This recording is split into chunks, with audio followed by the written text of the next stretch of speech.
Una vez más, estimados oyentes, los saludamos con amor en Cristo. La Iglesia Cristiana Evangélica Reformada, que se reúne en Cornelio Saavedra 520 de la Consulta, pone nuevamente al aire su programa radial Tiempo de Gracia, Día de Salvación. Desde aquí, FM Radio Esperanza, en el 91.3 de su dial. Queremos volver a recalcar que el compromiso de nuestra Iglesia es con Dios y su bendita palabra. No nos mueve otro propósito, sino exponer con fidelidad las verdades bíblicas. Y en esta oportunidad vamos a continuar con la serie de mensajes en la voz de nuestro apreciado hermano Henry Tolopilo. Mensajes en los cuales estamos presentando los fundamentos bíblicos del cristianismo genuino. Deseamos sinceramente que usted, a través de estos mensajes, pueda mirarse en el espejo de la palabra de Dios y llegar a la conclusión si es o no un auténtico cristiano, si goza verdaderamente de la salvación que Dios otorga a través de su Hijo Jesucristo, o si vive engañado, esclavizado por su pecado, o adormecido dentro de un sistema religioso con una falsa expectativa de salvación.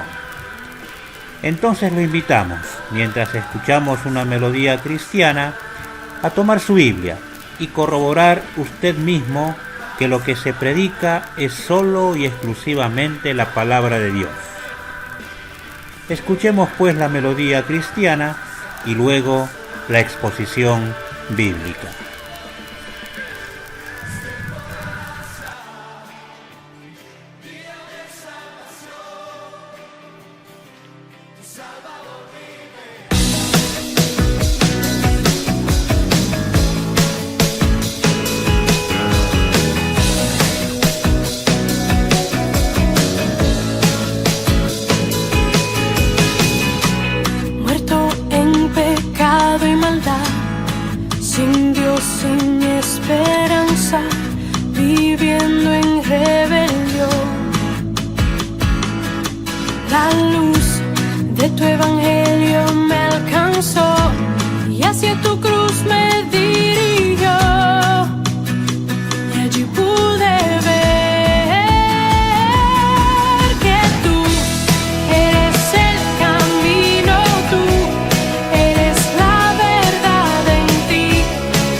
amor que me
Una vez más continuamos en la examinación de este precioso pasaje de los Evangelios en Lucas capítulo 9, versículos 23 al 25. El Señor Jesucristo nos está instruyendo en esta sección de este Evangelio acerca de su misión sobre esta tierra. La enseñanza en este pasaje contiene la esencia del mensaje del Evangelio. El Señor dijo, si ustedes recuerdan, que Él había venido ¿a qué? A buscar y a salvar lo que se había perdido. Esa fue su misión, fue su objetivo al venir a este mundo. Ahora, si esa fue su misión al venir a este mundo, ¿cuáles son las condiciones que aquellos que Él vino a salvar deben llenar para ser sus discípulos? De esto nos habla el pasaje. Y vamos a dar lectura entonces a los versículos, una vez más, los versículos del 23 al 26 de Lucas 9, que dice así: Y decía a todos, si alguno quiere venir en pos de mí, niéguese a sí mismo, tome su cruz cada día y sígame. Porque todo el que quiera salvar su vida la perderá, y todo el que pierda su vida por causa de mí, la salvará. Pues ¿qué aprovecha el hombre si gana todo el mundo y se destruye o se pierde a sí mismo? Porque el que se avergonzare de mí y de mis palabras, de se avergonzará el Hijo del Hombre cuando venga en su gloria y en la del Padre y de los santos ángeles. Padre, enséñanos por medio de tu palabra y por medio de tu Espíritu en esta mañana. Por tu Hijo lo pedimos. Amén. ¿Qué significa ser discípulo o seguidor de Jesucristo?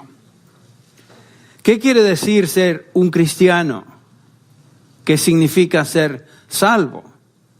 Este pasaje que acabamos de leer contesta estas preguntas con claridad y precisión.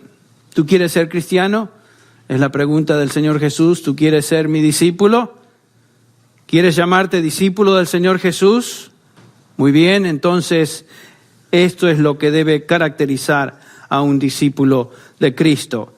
El versículo 23, y lo leo una vez más, y decía a todos, si alguno quiere venir en pos de mí, ¿cuáles son los requisitos y condiciones?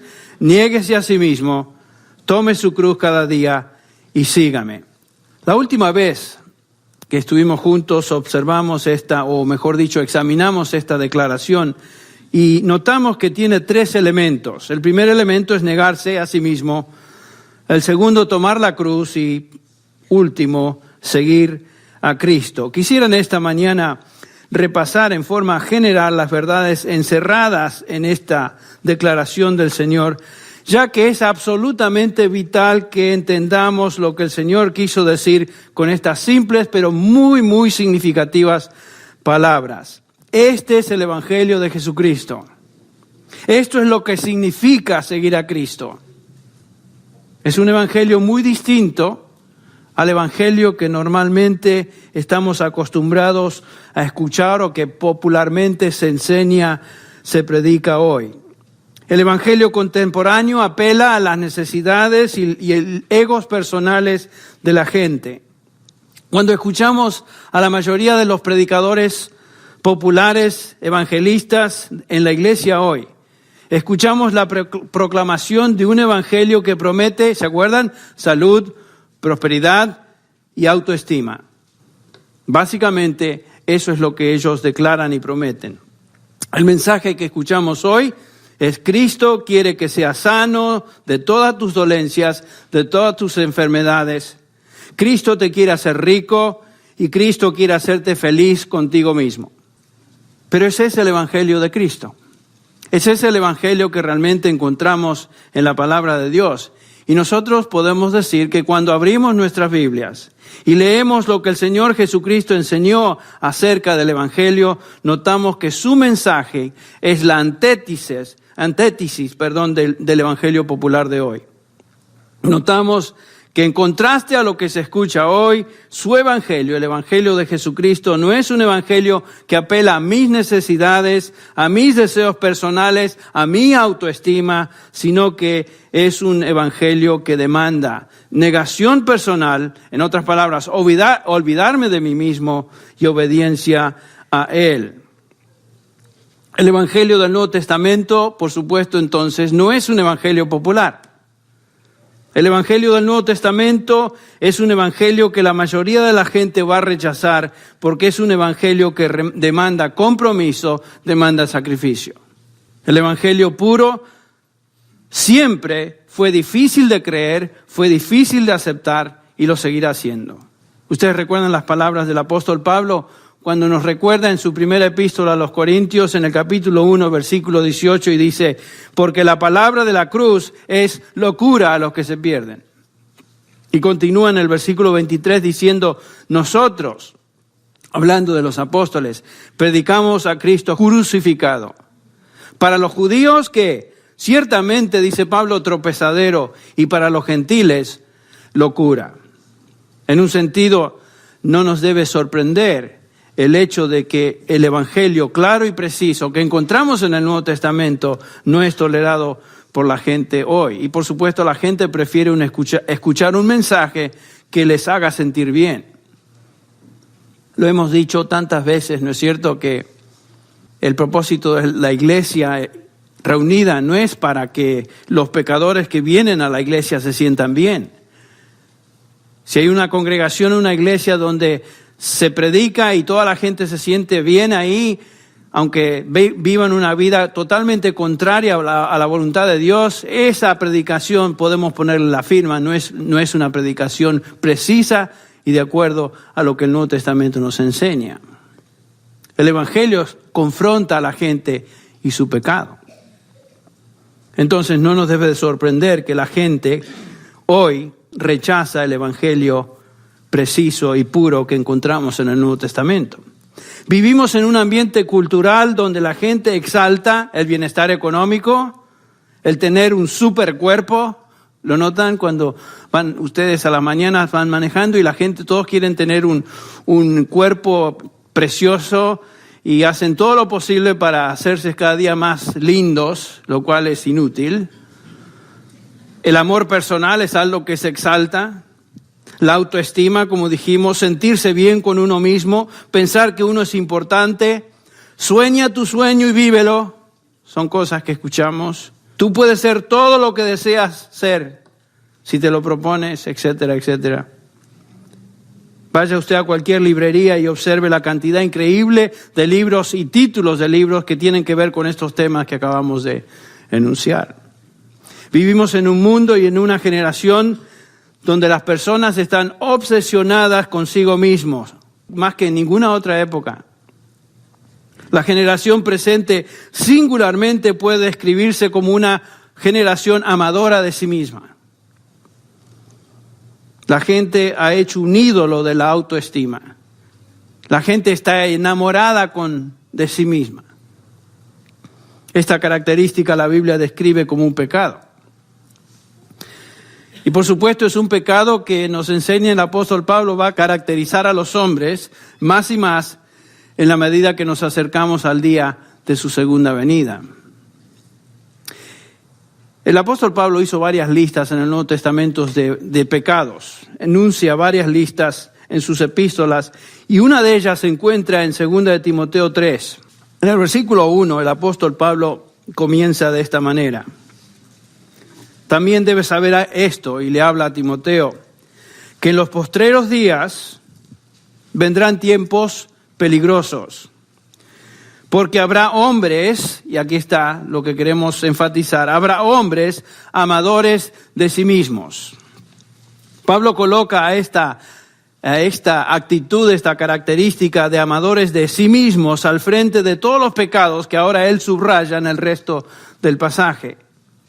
Y noten cuáles son. Estos amadores de sí mismos también se caracterizan por lo siguiente. Son avaros, son vanagloriosos, soberbios, blasfemos, desobedientes a los padres, ingratos, impíos, sin afecto natural, implacables, calumniadores, intemperantes, crueles, aborrecedores de lo bueno, traidores, impetuosos, infatuados, amadores de los deleites más que de Dios, que tendrán la apariencia de piedad, pero negarán la eficacia de ella.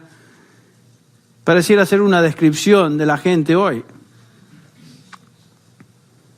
Pareciera ser una descripción de la sociedad en que vivimos. Vivimos en un contexto social y cultural de personas que están saturadas de amor propio. La gente ha hecho de la autoestima, el amor a sí mismo, la virtud suprema. Y en este contexto de amor egoísta viene el Evangelio. El Evangelio del Señor que dice, si tú quieres ser mi discípulo, quieres ser cristiano, estas son las condiciones. Y Él las enuncia.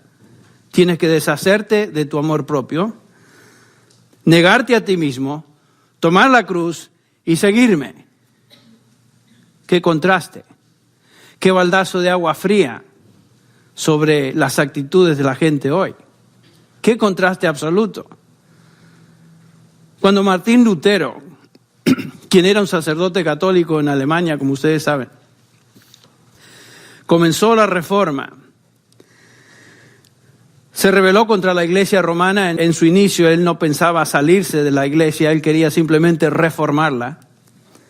Escribió 95 tesis o afirmaciones o protestas, de ahí el nombre de la Reforma protestante. Eran protestas, 95 protestas que confrontaron directamente al sistema romano. Lutero tomó estas 95 declaraciones o afirmaciones, las clavó sobre la puerta de la iglesia en Wittenberg para que todas las personas las pudieran leer. Y la cuarta de estas afirmaciones tenía que ver con un corazón penitente, un corazón que viene a Dios para recibir salvación. Lutero dijo que un hombre que viene a Dios debe caracterizarse por, y estas son sus palabras, por un aborrecimiento propio, aborrecimiento de su propia persona. Lutero entendió correctamente, creo yo, la enseñanza del Nuevo Testamento, y es esta, que el aborrecimiento personal es la característica esencial de un corazón genuinamente penitente. Una persona que viene a Dios contrito y humillado es una persona que no se ama a sí misma, sino que se odia a sí misma. Aborrecimiento propio. Entonces Lutero confrontó el sistema católico romano que proclamaba una salvación por medio de obras. Y dijo, y aquí me refiero a lo que él dijo, hasta que un pecador se aborrezca a sí mismo, no puede entrar en el reino de los cielos. Eso es lo que él declaró. Lutero estaba hablando de un aborrecimiento personal que invade el alma de una persona que se da cuenta lo vil de su pecado, ese pecado que le separa de Dios y que contamina todo lo que él es. Lutero tenía razón, no hay nada que el hombre, ni nada que él pueda hacer para ganarse el cielo o el favor de Dios. Lo mejor que un hombre puede dar es su propia justicia, ¿no es cierto? Lo cual nos dice Isaías que nuestra justicia delante de los ojos de Dios es equivalente a ¿qué? A trapos de inmundicia. El hombre que viene a Dios para salvación, entonces, debe venir a Él con una actitud de humildad que reconoce su absoluta indignidad, incapacidad y bancarrota espiritual. Esa es la persona que Dios recibe. Esto es lo que Jesucristo enseñó. Ustedes recuerdan cuando estudiamos las bienaventuranzas. La primera de ellas es, bienaventurados los pobres en espíritu, porque de los tales es ¿el qué? El reino de los cielos. Los pobres en espíritu, los que se consideran sin ningún mérito, sin ninguna habilidad, totalmente indignos delante de Dios para obtener salvación. De ellos, dice el Señor Jesús, es el reino de los cielos. Y acuérdense que el Señor Jesús está predicando el Sermón del Monte donde encontramos esta porción. a un pueblo saturado dentro de una religión que enfatizaba las buenas obras y las obras de la ley como medio de ser aceptado delante de Dios. Y los judíos en general se creían personas muy aceptas delante de Dios, particularmente los líderes religiosos en Israel. Se creían personas buenas, intachables.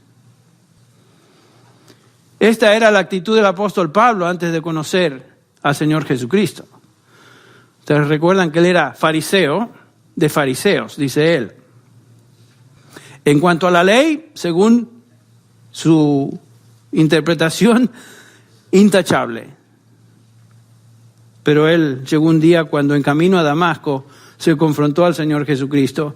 Y de eso nos habla Filipenses 3, cuando el apóstol Pablo recuerda su pasado y compara su pasado y su justicia propia en su pasado con su experiencia presente ahora como cristiano. Y dice así, Filipenses 3, versículo 4. Aunque yo tengo también de qué confiar en la carne.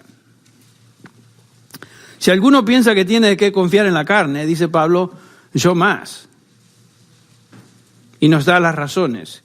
Circuncidado al 8º día, del linaje de Israel, de la tribu de Benjamín, hebreo de hebreos, en cuanto a la ley, fariseo, en cuanto a celo, perseguidor de la iglesia, en cuanto a la justicia que es de la ley, según él, irreprensible. Pero cuantas cosas eran para mí ganancia, todo esto era para él ganancia, las he estimado como pérdida por amor de Cristo. Y ciertamente aún estimo todas las cosas como pérdida por la excelencia del conocimiento de Cristo Jesús, mi Señor, por amor del cual lo he perdido todo. Y no solamente que lo he perdido todo, dice Pablo, sino que lo tengo por basura, por ganar a Cristo. Y ser hallado en Él, no teniendo mi propia justicia, que era justamente en lo que él confiaba antes, justicia que es por la ley, sino la que es por la fe de Cristo, la justicia de Dios por medio de la fe.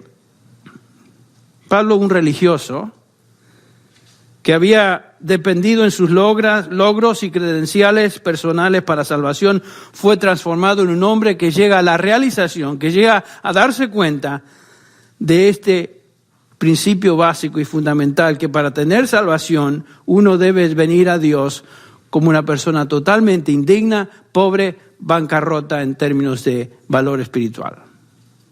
Bancarrota espiritual.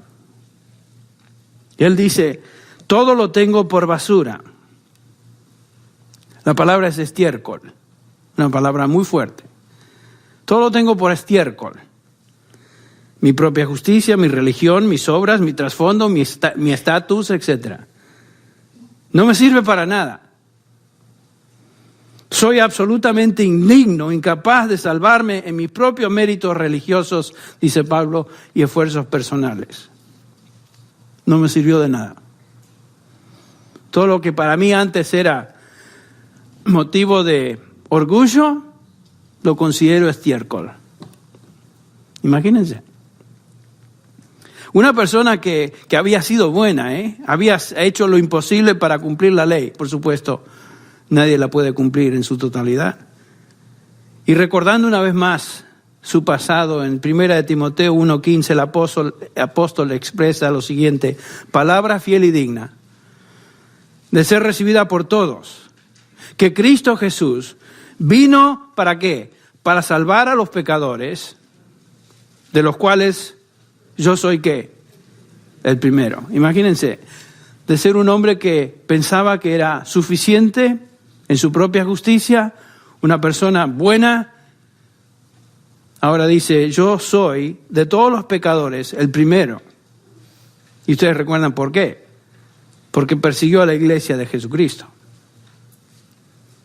Esto es lo que Pablo se consideraba.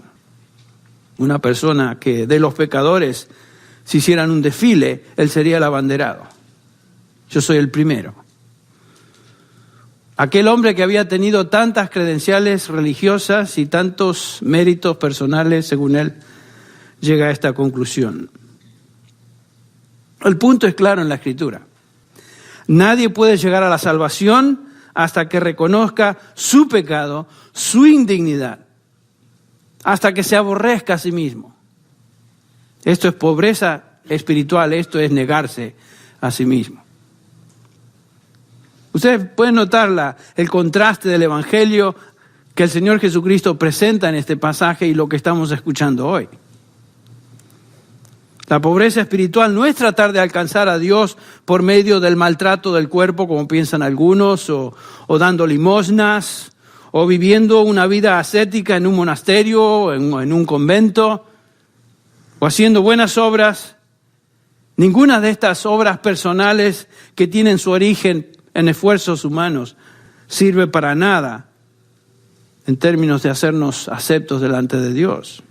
Y repito, la única actitud que Dios acepta es la de un corazón contrito y humillado. En otras palabras, ser pobre en espíritu. Es la única persona que puede acercarse a Dios y que Dios va a aceptar. Es la actitud de aquel publicano en Lucas 18, que ustedes recuerdan, lo hemos mencionado tantas veces, que ni siquiera tenía el valor de levantar su rostro hacia el cielo, sino que se golpeaba el pecho simplemente repitiendo: Dios se propicio a mí que pecador.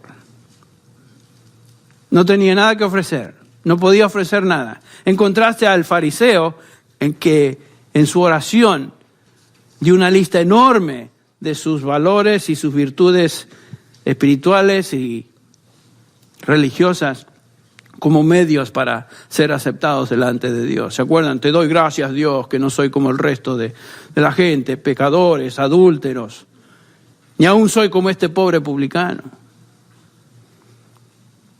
Una lista de virtudes religiosas no le sirvió de nada, porque el Señor Jesús dice que el hombre que entra en el reino de los cielos es la persona que piensa que no es digna de ser aceptada por Dios. Es el hombre que se aborrece a sí mismo por el pecado que le agobia y ofende a Dios.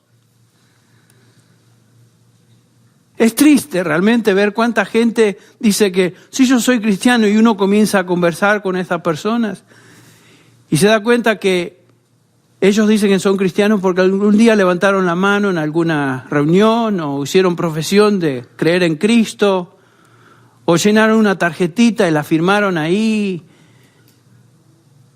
Y esa es la única razón por la cual ellos se creen cristianos. Pero no tienen ni la menor idea de lo que significa ser discípulo de Cristo. Absolutamente ignorantes de lo que es realmente ser cristiano.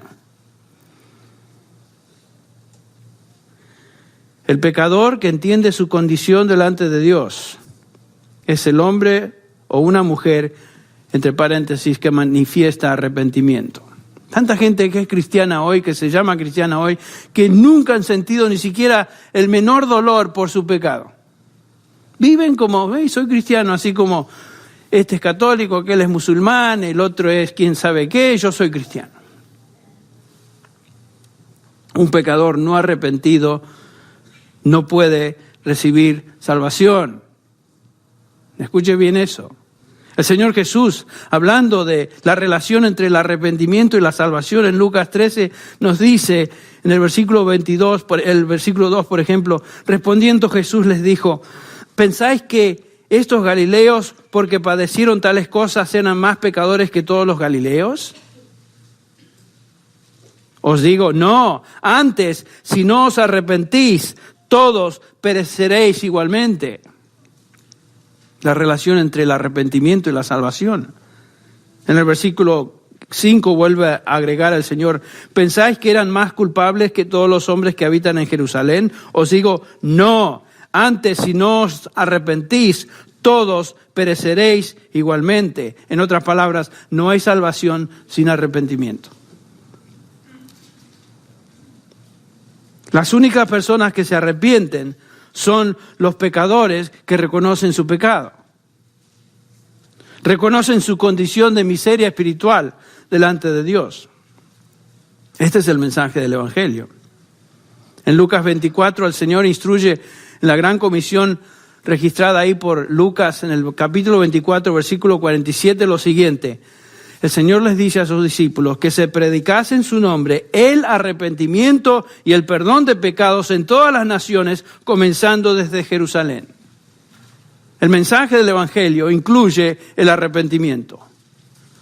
Ustedes recuerdan, por ejemplo, Pablo, pues de convertido, por supuesto, allá en Atenas, cuando él predica a estas personas en Atenas, Grecia, nos dice en el versículo 30 del capítulo 17 de Hechos: por tanto, habiendo pasado por alto los tiempos de ignorancia, Dios declara ahora a todos los hombres en todas partes que se arrepientan.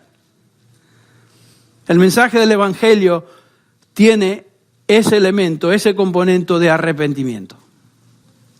Este es el mensaje del Evangelio desde su comienzo, en Jerusalén y en todo lugar, en toda época. El mensaje de arrepentimiento para el perdón de pecados es el mismo siempre. No cambia, no se modifica para adaptarse a una situación particular, a una época singular o a una audiencia específica. El mensaje del Evangelio de arrepentimiento para el perdón de pecados es el mismo siempre. El mensaje nunca cambia. No puede cambiar. Yo soy el mismo, dice el Señor, hoy, ayer y para siempre. Los pecadores que son perdonados son los que se ven a sí mismos como miserables, indignos y se arrepienten de sus pecados. Lo hemos dicho en varias ocasiones. Pero el arrepentimiento, lo vuelvo a repetir, esto no es un esfuerzo humano en la carne para lograr ser aceptado por Dios antes de la salvación. No estamos hablando de eso. El arrepentimiento, así como el creer, es la obra del Espíritu Santo en el corazón de un hombre, una mujer. La obra del Espíritu Santo, nos dice la palabra de Dios, es justamente convencer al hombre, a las personas ¿de qué? De su pecado. Y por supuesto moverles al arrepentimiento. No es un llamado a mejorar la vida antes de ser salvo. El arrepentimiento y la fe son concedidos por Dios en el momento de la salvación. En Hechos 11, por ejemplo, ustedes recuerdan, ahí Cornelio y su casa llegaron al conocimiento del Evangelio, se entregaron a él. Y por supuesto los judíos estaban sorprendidos porque Cornelio era gentil. Acuérdense que los judíos originalmente pensaban que Dios iba a salvarles a ellos y el resto, bueno. Pero notan que el Evangelio llega a otros, comenzando aquí en la familia de Cornelio. Y al oír esto se calmaron, dice el versículo 18, y glorificaron a Dios. Capítulo 11 de Hechos, versículo 18. Y al oír esto se calmaron y glorificaron a Dios diciendo: así que también a los gentiles ha concedido Dios el arrepentimiento que conduce a la vida. ¿Ven? El arrepentimiento es algo que Dios concede al ser humano. No es la obra de un hombre. El arrepentimiento es la obra de Dios en el corazón del que cree para vida eterna. Esto sucede cuando el pecador es expuesto a la palabra de Dios y el Espíritu de Dios ilumina el corazón y reconoce su condición de pecado. Ese es el arrepentimiento. Y por supuesto el arrepentimiento es un cambio de mente, actitud y voluntad. Afecta a toda la persona. El pecador que viene a Dios es una persona que se arrepiente. ¿Por qué estamos hablando del arrepentimiento en el contexto de Lucas 9:23? Bueno, porque implícitamente es justamente lo que el Señor nos habla o nos dice en este pasaje. Cuando dice: el que quiera venir en pos de mí debe estar dispuesto a un cambio total de vida. Un cambio de mente, actitud y voluntad. Debe estar dispuesto a negarse a sí mismo, en otras palabras, a aborrecerse a sí mismo por causa de su pecado. Debe tomar la cruz, que todo el mundo entendía y lo hemos explicado como un instrumento de muerte. El Señor Jesucristo está diciendo: debes estar dispuesto a morir por mí, si eso es necesario. Y finalmente debes estar dispuesto a seguirme en todo lo que yo mando. El pecador que Cristo salva es el pecador penitente. El pecador penitente. El Señor Jesús justamente busca traer al pecador al reconocimiento de que él no puede salvarse a sí mismo, no es digno de nada, sino de condenación eterna. Los pecadores más duros de salvar son aquellos que justamente se creen buenos. ¿No es cierto? Sucede hoy, sucedió en la época de Jesús. ¿Quién eran los que se creían grandes personas? Justamente los líderes religiosos de Israel. Los fariseos de la época, los escribas. Pensaban que eran buenos por sus obras externas. Y el Señor los confronta en una manera increíble. Y en el capítulo 23 de Mateo me encanta este pasaje porque nos dice el Señor Jesús que son una manga de hipócritas, los líderes religiosos, porque dicen y no hacen. Y el Señor les da una serie de calificativos muy interesantes. Generación de víboras, muy diplomático el Señor, ¿no? Sepulcros blanqueados. ¿Qué es un sepulcro? Por afuera muy blanco, pero por dentro podrido, lleno de huesos de muerte. El Señor Jesucristo los confronta. Y más, les dice lo siguiente en el capítulo 21 de Mateo, el versículo 31. De cierto os digo que los publicanos y las rameras van delante de vosotros al reino de Dios. Imagínense, esto es lo que estos estaban escuchando de aquel que por un momento tal vez muchos pensaban que era el Mesías. Y lo era. Porque vino a vosotros Juan en camino de justicia y no le creísteis. Pero los publicanos y las rameras le creyeron. Y vosotros viendo esto no os arrepentisteis después para creerle. El Señor Jesucristo está diciendo, fíjense, los pecadores más despreciados de Israel, que eran los publicanos, aquellos que colectaban impuestos del pueblo de Israel para entregar a Roma y guardarse un gran porcentaje en su propio bolsillo. Mateo era uno de ellos. Y las rameras. Lo peor de la sociedad israelita, la sociedad palestina, eran estos dos. Y el Señor Jesús dice, estos van delante de los religiosos y están entrando al reino de Dios. Francamente lo que está diciendo es lo siguiente, que uno que se cree bueno es muy difícil que llegue al conocimiento de su condición de pecador. Aquellas personas que han tocado a fondo en su vida moral y espiritual son aquellos que por lo menos, ¿qué van a decir? Son pecadores. Imagínense la reacción de estos religiosos cuando escuchan esta palabra del Señor Jesús. La ira se encendió en ellos, al extremo de que lo leemos a través de los evangelios, al extremo de que finalmente lo mataron. Lo llevaron a la cruz. Y junto con el pueblo dijeron, crucifícale. Crucifícale. Y Pilato quiere ver si, bueno, para mí no es tan malo que digamos, no, ¿qué tal si les doy a este? Barrabás era peor que Jesús. No. Queremos que sueltes a Barrabás. Crucifícale. El odio era algo increíble en la vida y en la mente de estos individuos. No podían soportar el mensaje de Jesús. El mensaje del Evangelio. El principio de Lucas es claro. Lucas 9:23. Es básico para el mensaje del Evangelio. Si quieres seguir a Jesús, si quieres experimentar salvación, lo cual solo se encuentra en Él, entonces debes estar dispuesto a aborrecerte a ti mismo y abandonar toda ambición por Cristo. Realmente es exclusivo el mensaje del Evangelio. Y es difícil de tolerar cuando uno lo entiende realmente. Y como ser humano está acostumbrado uno a hacer lo que uno quiere, vivir como yo quiero, como a mí se me antoja. En los versículos 24 y 25 el Señor explica ahora el principio por medio de una paradoja. Escuchen, esta es la paradoja, porque todo el que quiera salvar su vida, ¿qué? La perderá. Y todo el que pierda su vida por causa de mí, ¿qué? La salvará.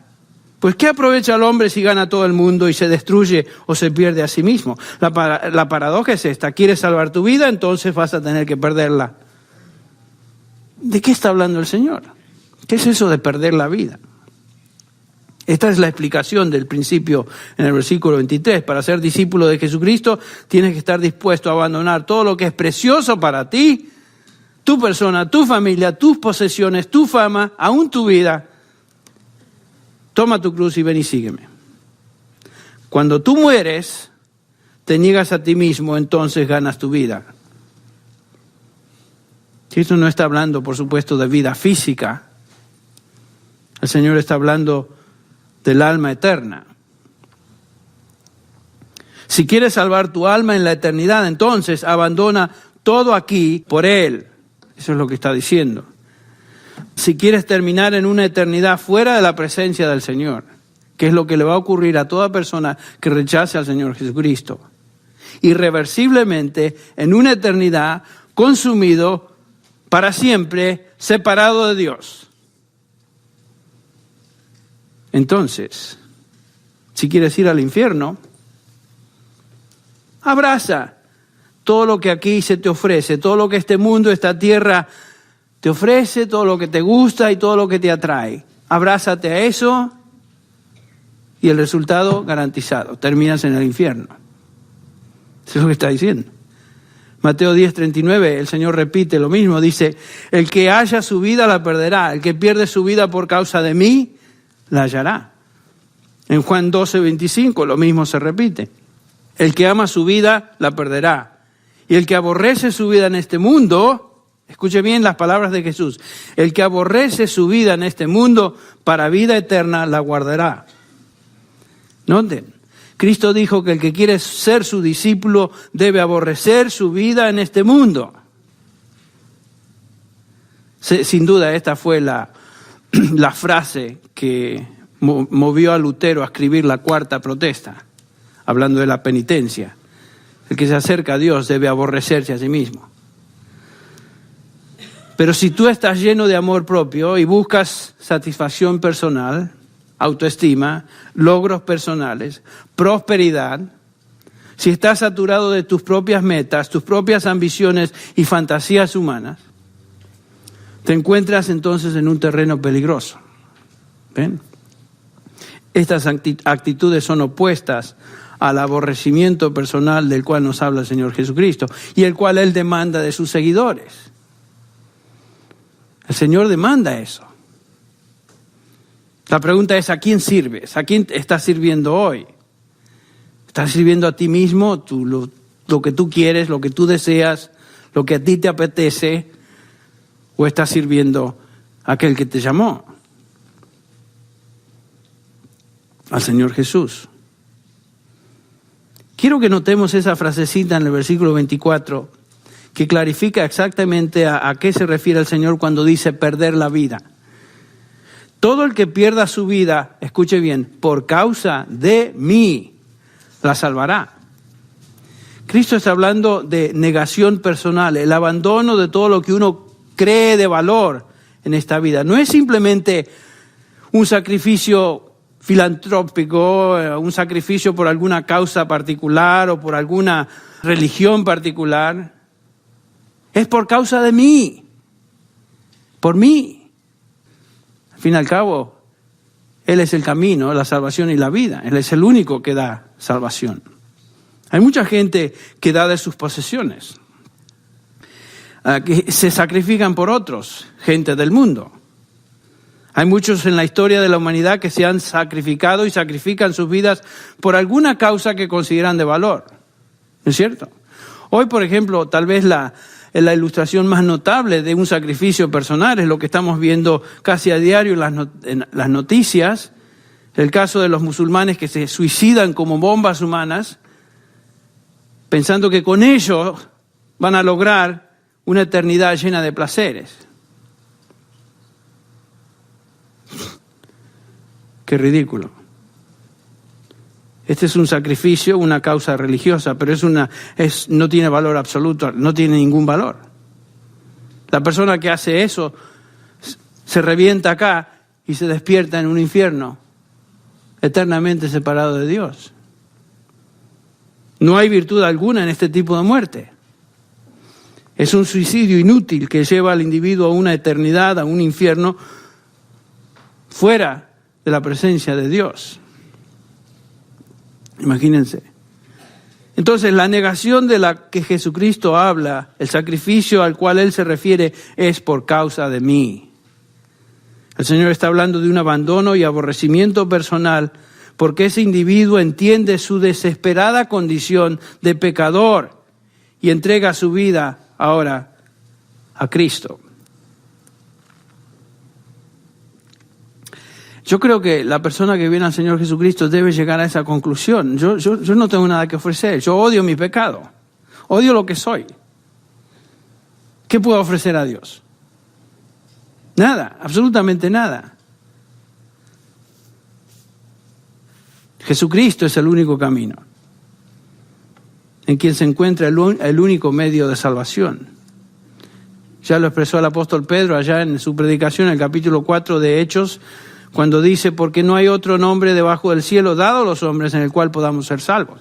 Eso es lo que Jesucristo dice, el que va a perder su vida por causa de mí. Yo soy el único camino. No hay otro nombre dado a los hombres debajo del cielo por el cual una persona puede ser salva. La única manera de salvar la vida, salvar el alma, es aborreciéndose todo lo que consideramos de valor en esta vida, aborreciéndonos a nosotros mismos por lo que somos, nuestro pecado, nuestra indignidad, y entregándonos a Él. En el versículo 25 de Lucas 9, el Señor hace una pregunta muy significativa. Pues ¿qué aprovecha al hombre si gana todo el mundo y se destruye o se pierde a sí mismo? Algunos de los que escuchaban a Jesús posiblemente estaban pensando, bueno, yo tengo mucho que perder si me entrego de esa manera. Jesucristo está demandando demasiado de mí. ¿Se acuerdan del joven rico, la ilustración del joven rico? Todo he hecho esto desde mi juventud. Una cosa te falta, dijo el Señor, ve, vende todo lo que tienes. ¿Y qué? Ven y sígueme. No era el hecho de que vender sus posesiones lo iba a convertir, sino que Jesucristo le estaba diciendo, para ser mi discípulo, tienes que negarte a ti mismo, debes tomar tu cruz y debes seguirme. Debes estar dispuesto a perder todo. Y nos dice el pasaje que este joven se dio vuelta y se fue, ¿qué? Triste. Abrazó esta vida y lo que esta vida ofrecía y perdió su alma. Fíjense. Entonces el Señor Jesús dice a algunos de los que estaban pensando, bueno, es mucho lo que Él pide. Suponte lo siguiente, es una hipérbole. Es una ilustración que el Señor presenta, es la imagen de un hombre que es dueño de todo lo que Él desea. Ha logrado obtener riquezas, fama, poder, prestigio, placeres, no le falta nada. Desde el punto de vista del mundo, tiene todo. Todo. Y hay gente que tiene mucho.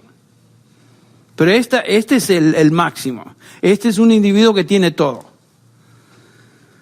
Y sin embargo, dice el Señor Jesús, tienes todo, ¿y qué? ¿De qué te sirve? ¿Qué valor tiene esto comparado con tu alma? Todo esto es temporal. Tu alma es, ¿qué? Eterna. ¿Cuáles son los beneficios? La pregunta del Señor Jesús. ¿De qué sirve todo esto si pierdes tu alma? El alma tiene un valor entonces incalculable. La gente del mundo, ¿no es cierto?, piensa que cuanto más tiene, más acumula, de alguna manera esto les dará felicidad y satisfacción real. Todas las riquezas del mundo, todos los placeres del mundo, todo lo que el mundo ofrece, dice el Señor, no vale absolutamente nada, nada comparado con el valor de tu alma. Si alguien cambia todo esto por su alma eterna, entonces escoge la perdición eterna. Que, miren, escoger y abrazar todo lo que el mundo ofrece y da equivale a perder el alma en un infierno eterno. Entonces, la pregunta es, ¿quieres seguir a Cristo? ¿Quieres que Él te salve? Si la respuesta es sí, entonces el Señor Jesús dice, ven, el que a mí viene no le echo fuera, en primer lugar, pero estas son las condiciones. Niégate a ti mismo, toma tu cruz y sígueme. Si te amas a ti mismo y buscas lo que el mundo ofrece y da, terminarás en una eternidad de tormento, perderás tu alma. En contraste, si aborreces o si te aborreces a ti mismo, reconociendo que no hay nada en ti sino pecado, y te arrepientes y vienes a mí en fe, entonces ganarás tu vida. Es lo que dice el Señor Jesús. Este es el llamado a ser discípulo de Cristo. Qué distinto a lo que se escucha hoy. Espero que este pasaje, esta meditación en esta mañana nos haya hecho pensar, nos haya hecho reflexionar, meditar, tal vez examinarnos a nosotros mismos dónde estamos en relación con el Señor. ¿Qué tipo de discípulos somos delante de Él? Y que el Señor nos ayude a realmente ser el tipo de discípulo que el Señor desea de cada uno de nosotros, negándonos a nosotros mismos, tomando nuestra cruz y siguiéndole cada día. Vamos a orar. Señor, realmente tu palabra nos ha hecho pensar hoy. Tú nos has recordado lo que significa seguir a Jesucristo. Nos cuesta todo. Pero Señor, sabemos que seguir al Señor, ser su discípulo, encierra una bendición incomparable. Aquí en esta tierra y gloria eterna en el futuro delante de ti. Ayúdanos a reflexionar, Padre, en esta verdad. Ayúdanos a salir de aquí pensando en lo que tú nos has dicho. Ayúdanos, Señor, a cambiar donde debe haber cambio. Y, Señor, en particular, si hay una persona, un individuo que ha llegado a este lugar, ni sabiendo por qué,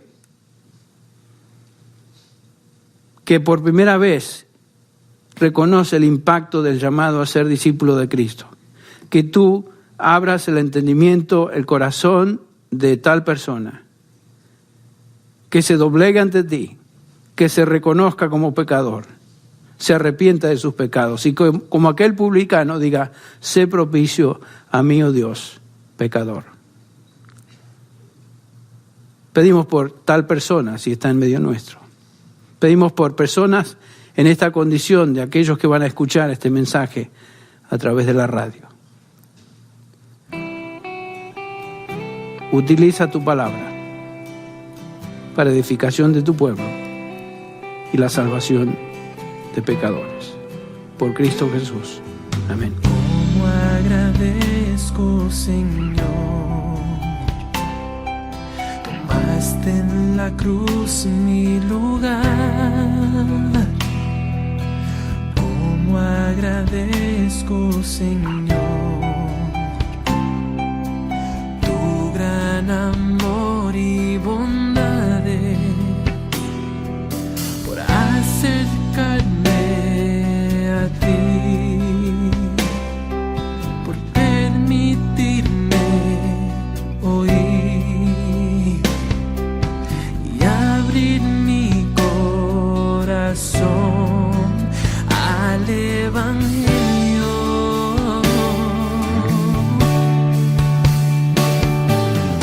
Mientras tenga aliento te alabaré, mientras viva te cantaré, mientras lata mi corazón te bendeciré. Cómo agradezco, Señor, por tanto amor en tus ojos. Cómo agradezco, Señor, el cambio que has hecho en mí, por darme tu poder, tu gozo y tu favor, y permitirme ver tus bondades.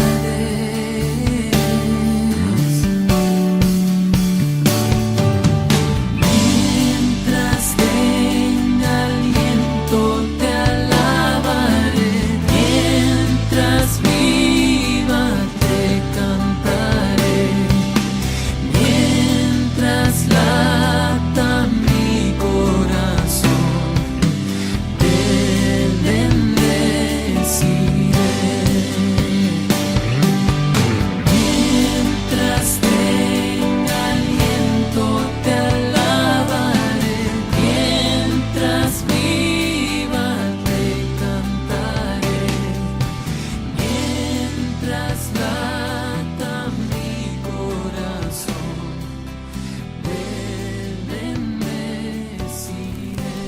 La palabra de Dios ha sido expuesta. Lo invitamos una vez más a considerarse delante de Dios, pedirle que le conceda la gracia de vaciarse de usted mismo, de sus méritos, de sus tradiciones, de sus propios razonamientos, hasta de su propia religiosidad, en definitiva de su pecado. Nuestra oración a Dios será pedirle que le conceda a usted el arrepentimiento que lo guíe a la salvación que Dios mismo provee a través de su Hijo Jesucristo, salvación que sólo otorga Dios bajo los términos de su bendita palabra, tal y como se ha expuesto en el mensaje de la palabra de Dios.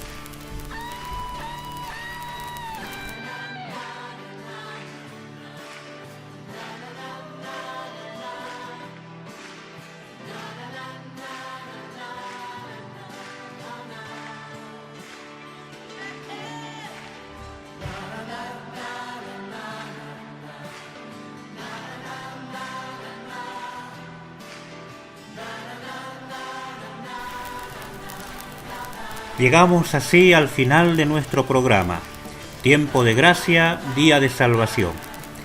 Queremos extenderle cordialmente la invitación para asistir a nuestras reuniones de estudio bíblico. Las realizamos todos los domingos a partir de las 17 horas, en Cornelio Saavedra 520 de la Consulta. Puede contactarnos telefónicamente al 2622 68 47 45, repito, 26 22 68 47 45, o bien a nuestro correo electrónico ice.reformada@gmail.com, ice.reformada@gmail.com. También lo invitamos a visitar nuestro Facebook ingresando directamente como Iglesia Cristiana Evangélica Reformada.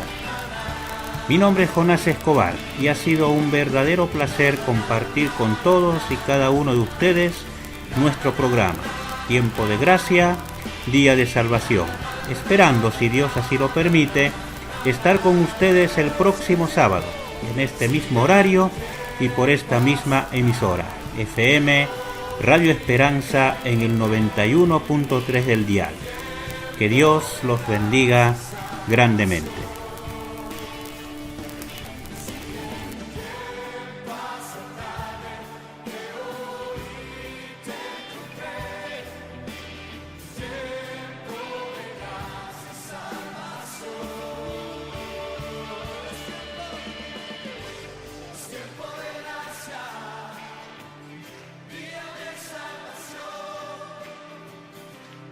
Salvador.